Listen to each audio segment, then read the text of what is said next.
Fear also keeps us from living out the second great commandment. It's common for people to say that we live in polarizing times.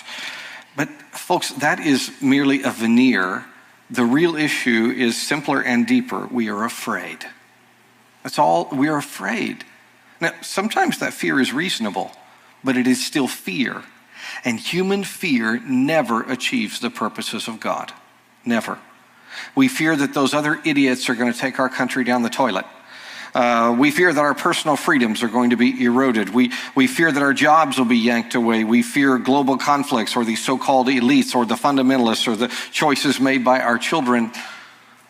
And recent history, we don't have to look very far back. Recent history shows what happens when those fears begin to take over in a culture. 1994, the Hutu majority in the country of Rwanda became fearful that the Tutsis were going to take over the country. And that fear percolated and spread through all kinds of different social networks until finally it boiled over. And in a panic, Hutus began to murder Tutsis in their country. This particular photo is outside of a church service where they were all worshiping together. But at the end of the worship service, Tutsis were taken outside and macheted to death.